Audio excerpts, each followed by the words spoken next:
नमस्कार, मैं हूं पवन त्यागी। लोकसभा में नेता प्रतिपक्ष राहुल गांधी का माइक बंद कर दिया, यह कहकर कांग्रेसी सोशल मीडिया पर हल्ला मचा रहे हैं। यह कहा जा रहा है कि विपक्ष की आवाज दबाई जा रही है। फिर से एक बार मोदी को तानाशाह कहकर संबोधित किया जा रहा है। लेकिन पूरा मामला क्या है, ये देश को जानना चाहिए। असल में ये हमारे देश की संसद की परंपरा रही है और ये परंपरा आज मोदी सरकार की नहीं है कि भाई अभी इसी साल से नई परंपरा बनाई है। ये जब से देश आज़ाद हुआ है उस समय से ये परंपरा रही है कि जो सरकार है वो सरकार राष्ट्रपति की होती है और जो मंत्रिमंडल है वो राष्ट्रपति के मातहत काम करता है। तो जो सरकार है उसके जो मंत्रिमंडल है वो अपनी राय रखते हैं और उस राय को राष्ट्रपति मानने के लिए बाध्य है। लेकिन जब वो सत्र को संबोधित करते हैं यानी संसद को संबोधित करते हैं तो राष्ट्रपति जी कोई भी हो, आपने सुना होगा, वो कहते हैं मेरी सरकार। सरकार राष्ट्रपति की होती है, प्रधानमंत्री काम करने के लिए और मंत्रिमंडल गठन कर दिया जाता है देश की बाकी व्यवस्थाओं को देखने के लिए और वो जवाबदेह हैं राष्ट्रपति पर। और इसीलिए राष्ट्रपति जब कोई मुद्दा रखते हैं वो होता मंत्रिमंडल की राय से है, लेकिन राष्ट्रपति मंत्रिमंडल की राय में जब बातें बोलते हैं तो वो अपनी तरफ से कोई बात भी रख सकते हैं। ऐसा भी कई बार देखने को मिला है। तो यहाँ राष्ट्रपति द्रौपदी मुर्मू जी को सरकार ने जो अभिभाषण पर राय दी है उन राय में द्रौपदी मुर्मू जी ने अपने अभिभाषण में बात करते हुए नीट की चर्चा की है, इमरजेंसी की चर्चा की है, देश के वर्तमान हालात की चर्चा की है। इसका मतलब सरकार ने जो लिख कर दिया है, मोदी मंत्रिमंडल ने जो राष्ट्रपति जी को राय दी है उस राय में पहले से ही नीट की परीक्षा का पेपर लीक और इमरजेंसी, देश का वर्तमान हालात, तीन मुद्दे सरकार की तरफ से लिख कर दिए गए हैं। और जब राष्ट्रपति जी अपनी तरफ से कोई विषय रख रही हैं यानी सरकार अपनी तरफ से कोई विषय रख रही है तो जब चर्चा होगी, राष्ट्रपति जी का भाषण पर आप प्रतिक्रिया देंगे, तो जब उस चर्चा में विपक्षी पार्टी के सभी नेताओं का समय नियत किया जाता है, जिसके जितने सांसद हैं उसके हिसाब से टाइम तय होता है और नेता प्रतिपक्ष यानी राहुल गांधी, उनके पास तो अपनी पार्टी का पूरा समय, वो चाहे कांग्रेस के किसी अन्य सांसद को ना बोलने दें, पूरा 5-6 घंटे का टाइम खुद ले सकते हैं। भाई नेता प्रतिपक्ष हैं तो नेता प्रतिपक्ष के पूरा टाइम उनके पास है। लेकिन राहुल गांधी ने हंगामा करने की नियत से राष्ट्रपति का अभिभाषण पर जब उनको धन्यवाद प्रस्ताव देना था सरकार की तरफ से और इनको सवाल उठाने थे तो इन्होंने राष्ट्रपति के अभिभाषण पर चर्चा ना करते हुए बीच में खड़े हो गए, जबकि पहले एक सांसद की शपथ ग्रहण होनी थी जो टीएमसी के सांसद हैं और टीएमसी के सांसद को ये कहा गया भाई इनको आप जो है पहले आप SK नारुल इस्लाम, इनको आप शपथ लेने दीजिए। लेकिन राहुल गांधी बीच में खड़े हो गए, मुझे नीट की बात करनी है, मुझे देश के भविष्य की बात करनी है, मुझे युवाओं की बात करनी है। यानी एक नैरेटिव सेट किया जा रहा है कि मैं देश के छात्रों की बात करना चाहता हूं और सरकार मुझे बात नहीं करने दी जा रही है। हकीकत क्या है? हकीकत यह है कि ओम बिरला जी जो अध्यक्ष हैं लोकसभा के, उन्होंने कहा कि आप नेता प्रतिपक्ष हैं, आपको पूरा समय मिलेगा, इस पर चर्चा जो आप करेंगे पूरा आप 2 घंटे बोलिए, कोई रोकेगा नहीं। नीट पर बोलिए, कोई रोकेगा नहीं।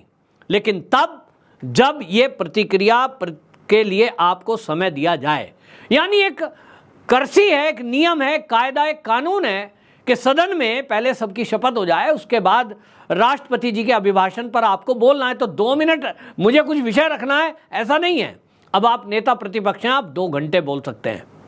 राहुल गांधी को ये समझा रहे थे, उन्हें समझ नहीं आ रहा था और वो बीच में बोल रहे थे और इसी बीच कहीं से उनका माइक बंद कर दिया गया। तो अब कांग्रेसी कह रहे हैं कि साहब आवाज दबाई जा रही है। भाई अब तो सरकार खुद चाह रही है कि नीट पर बात हो। और मैं बताऊं ये विषय क्यों रखा गया है, इसलिए रखा गया कि अब नीट के साथ इमरजेंसी पर भी बात होगी। तो आप इमरजेंसी पर तो चर्चा नहीं चाहते हैं, इमरजेंसी पर चर्चा ना हो इसके लिए राहुल गांधी जी लोकसभा स्पीकर के पास मिलने के लिए गए और उनसे कहते हैं जी इमरजेंसी पर इस तरह की चर्चा करना ठीक नहीं है। तो आप एक मुद्दे पर चर्चा चाहते हैं, दूसरे पे नहीं चाहते हैं, मोदी को घेरना चाहते हैं, लेकिन खुद के जो काले कारनामे रहे हैं कांग्रेस के उस पर चर्चा ना हो, ये राहुल गांधी चाहते हैं। तो ये कैसे होगा? राजनीति करना क्या राहुल गांधी जी आप ही को आता है? आपसे बड़ी बड़ी उम्र के, आपसे ज्यादा अनुभवी वो भारतीय जनता पार्टी और एनडीए के नेता हैं। तो आप अगर ये सोच रहे हैं कि आप में ज्यादा दिमाग है, आप में ज्यादा उनसे बुद्धि है और आप नैरेटिव सेट कर ले जाएंगे, ये नहीं होगा।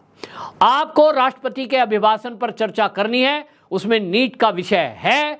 आप नीट पर सरकार को घेरिए। नेता प्रतिपक्ष की ये जिम्मेदारी भी है कि अगर कोई सरकार गलत काम कर रही है, नीट परीक्षा पर जिस तरह से अब सीबीआई की जांच में ढीला ढवाली हुई है या कुछ भी आप कहिए, वो गलती है, उसको कौन अस्वीकार कर रहा है। लेकिन आप एक नैरेटिव चलाने के लिए ये सिद्ध करना चाहें कि मैं बात करना चाहता हूं लेकिन सरकार बोलने नहीं दे रही, इस झूठ को आप ना फैलाइए, ये झूठ चलेगा भी नहीं। हाँ, अब तो ये सोशल मीडिया का जमाना है, उतनी वीडियो क्लिप को काट करके कांग्रेसी चला रहे हैं। उनके एक्स हैंडल पर सुप्रिया श्रीनेत को मैंने देखा है, फोटो लिख रही है, और एक तो जो है मैं बोल नहीं सकता हूं, वो रागनी जो है वो क्या बोल रही है, मतलब मैं तो क्या बोलूं, लोकसभा स्पीकर जो उनसे उम्र में इतने बड़े हैं उनको कह रही हैं ये कैसा नीच आदमी है, मतलब ऐसा शब्द इस्तेमाल किया है एक्सपोर्ट पर, ये कैसा नीच आदमी है। देखिए, नेता प्रतिपक्ष की आवाज को दबा रहा है, तू तड़ाक की भाषा पर उतर गए, बदतमीजी करने को उतर गए, और केवल नैरेटिव बनाना आता है इन लोगों को। 1 मिनट नहीं लगाते कि कैसे मोदी का विरोध करना है और मोदी विरोध में नैरेटिव सेट करना है। तो अब ये पहले दिन से सोच के आए हैं। अब आप देखिए, राज्यसभा की मैं बहस को सुन रहा था, राज्यसभा के अंदर भी शोर मचा रहे हैं, मल्लिकार्जुन खड़गे बैल में आ गए। उपराष्ट्रपति जगदीप धनखड़ को कहना पड़ा कि भाई ये मैं अपने इतिहास में पहली बार देख रहा हूं कि नेता प्रतिपक्ष जो है वो जिम्मेदार पद है, भाई कैबिनेट के मंत्री का दर्जा होता है। आप अपना पूरे प्रतिपक्ष की तरफ से यानी विपक्षी नेताओं की तरफ से राज्य का प्रतिनिधित्व राज्यसभा में कर रहे हैं, आपको पूरा हक है कि आप अपनी बात बोलिए और आपकी बात सुनी जाएगी। लेकिन आप नियम तोड़ते हुए बैल में आ जाएंगे। कल को जब आपको सस्पेंड कर दिया जाएगा तो आप कहेंगे मोदी तानाशाह है।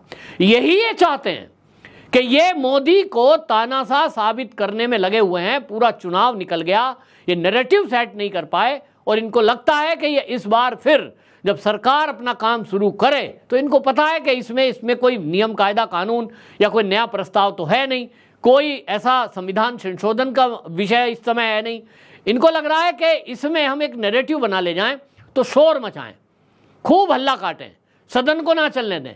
इवन शपथ ग्रहण समारोह ठीक से नहीं होने दिया गया, संविधान की प्रतियां हाथ में लेकर आए, लेकिन संविधान में ही जो लिखा है कि राष्ट्रपति के अभिभाषण पर नेता प्रतिपक्ष समेत पूरे विपक्षी पार्टियों के नेता अपनी राय रखेंगे, दूसरी तरफ सत्ता पक्ष उनका जवाब देगा। तो भाई पूरा समय मिल रहा है, उसमें आप सेलेक्टिव हो जाओगे कि ये मुझे बोलना है और ये नहीं बोलना है।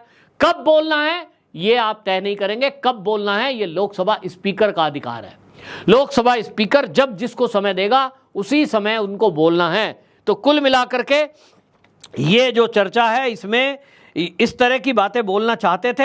इस पर आपको बता दूं लोकसभा स्पीकर ने क्या कहा, मैं इसको बताता हूं। उन्होंने कहा कि अभिभाषण पर चर्चा के दौरान आप हर विषय पर बोल सकते हैं, 2 मिनट नहीं पूरी डिटेल में बोल सकते हैं।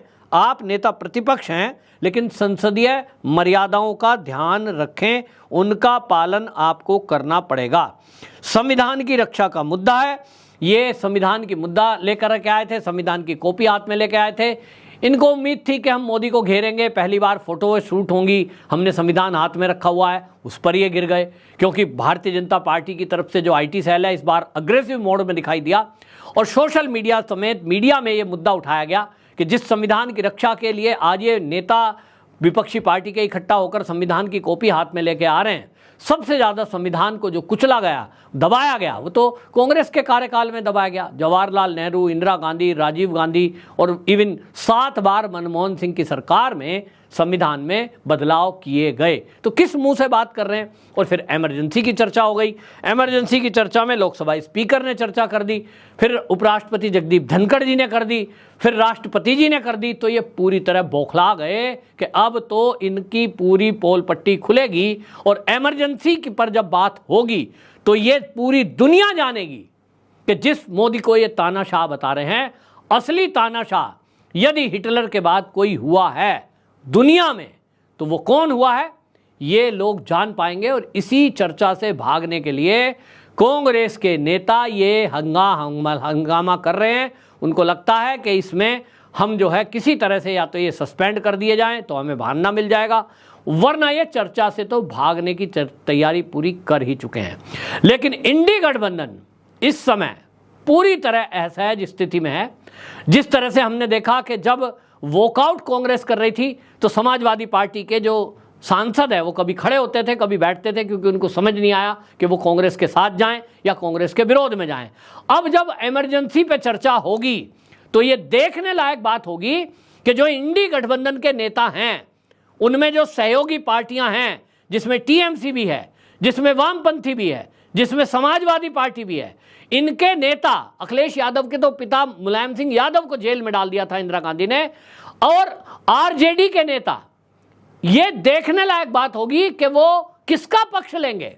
उसी इंदिरा गांधी का जिसने इनके नेताओं को, लालू प्रसाद यादव को जेल में डाल दिया, मुलायम सिंह यादव को जेल में डाल दिया, कम्युनिस्टों के कई नेताओं को जेल में डाल दिया, या ये अब मोदी के साथ खड़े होंगे, यानी सरकार के साथ खड़े होकर इंदिरा गांधी पर सवाल उठाएंगे। असली मुद्दा यही है और इसी मुद्दे से ध्यान भटकाने के लिए राहुल गांधी नेता प्रतिपक्ष होने के बावजूद भी माइक बंद करने का बहाना बनाकर मोदी को बदनाम करने का षड्यंत्र कर रहे हैं, जो कतई भी सफल नहीं होगा। सब समझ रहे हैं कि राहुल गांधी की मंशा क्या है।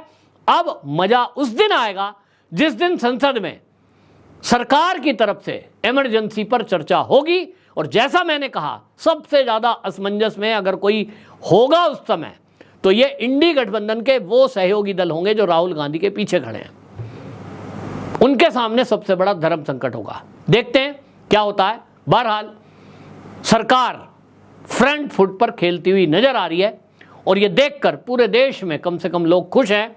दुख केवल इस बात का है कि देश का करोड़ों रुपए बर्बाद हो रहा है संसद में जब उसको भंग कर दिया जाता है और टाइम वेस्ट होता है। आपकी क्या राय है कमेंट बॉक्स में जरूर बताएं। वंदे मातरम।